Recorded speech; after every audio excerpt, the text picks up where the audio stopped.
बिहार में आप देख सौभाग्य रहे हैं से खबरें राजधानी सुबह में आदरणीय राजेश कुमार। तेजस्वी जी को आरक्षण डिप्टी के सीएम मुद्दे बनने पे का देखिए मौका मिला। आरजेडी का आ गया बड़ा बिहार ऐलान। में जातीय जनगणना हुआ और जातीय जनगणना के आधार पर आरक्षण की सीमा बढ़ाई गई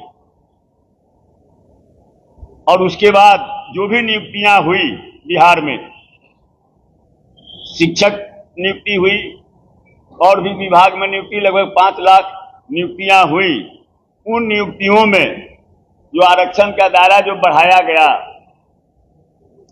उसका लाभ अनुसूचित जाति को, अनुसूचित जनजाति को, अति पिछड़ा को, पिछड़ा को और सामान्य वर्ग में जो गरीब परिवार के थे उनको उसका लाभ मिला।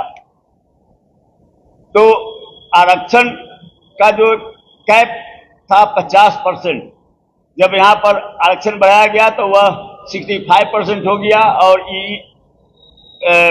सामान्य वर्ग वाला अगर 10% जोड़ते हैं तो 75% हो गया। भाजपा शुरू से उसका चरित्र रहा है, वह आरक्षण का विरोधी रहा है। किसी न किसी रूप में वह विरोध करते रहा है। जब भी चाहे आदरणीय जननायक कर्पूरी जी के समय में आरक्षण लागू किया गया हो या आदरणीय बीपी सिंह के समय में मंडल आयोग का अनुशंसा लागू किया गया हो, भाजपा जो है सो किसी न किसी रूप में इसका विरोध ही करते रहा। बिहार में भी हुआ तो इसके खिलाफ में पहले तो जातीय जनगणना के खिलाफ में न्यायालय का सहारा लिया गया, उसमें सफलता नहीं मिली। तो फिर आरक्षण का जो सीमा था उसको जो बढ़ाया गया, इसके खिलाफ पटना उच्च न्यायालय में रिट फाइल किया गया। पटना उच्च न्यायालय उस पर रोक लगा दी कि जो आप बढ़ाए हैं 50% से ऊपर आप आरक्षण नहीं दे सकते। इसके खिलाफ बिहार सरकार सुप्रीम कोर्ट में गई और सुप्रीम कोर्ट ने इस पर स्टे देने से इनकार कर दिया।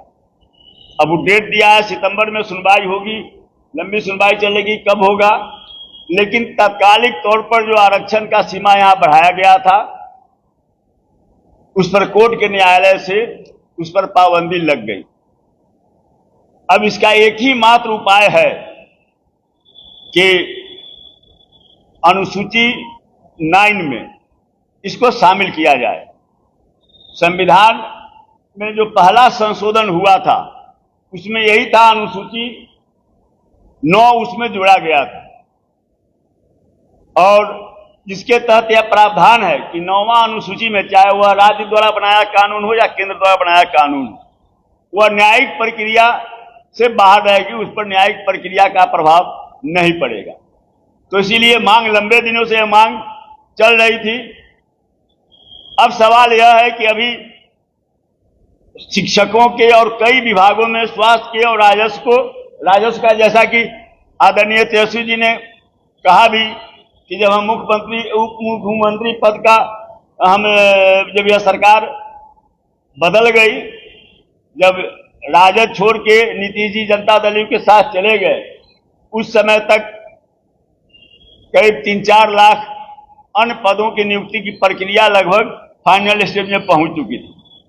तो अभी शिक्षकों की, स्वास्थ्य की, राजस्व की लाखों नियुक्तियां होने वाली है और अभी जिस ढंग से हाई कोर्ट का फैसला आया और सुप्रीम कोर्ट इसको स्टे करने पर तैयार नहीं हुआ, तो अब जो नियुक्तियां होगी, इन नियुक्तियों में अनुसूचित जाति, अनुसूचित जनजाति, अति पिछड़ी जाति के जो अभ्यर्थी हैं उनको इसका लाभ नहीं मिलेगा।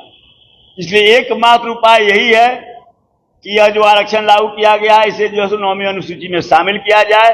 नीतीश जी अभी इस स्थिति में हैं कि वे अगर केंद्र सरकार पर दबाव बनाएं, और भी एनडीए के कई लोग हैं जो केंद्र सरकार में शामिल हैं, अगर ये लोग दबाव बनाएं तो केंद्र सरकार इसे 9वीं अनुसूची में शामिल कर लेगा और जो इसका लाभ से जो वंचित होने वाले हैं ऐसा नहीं होगा।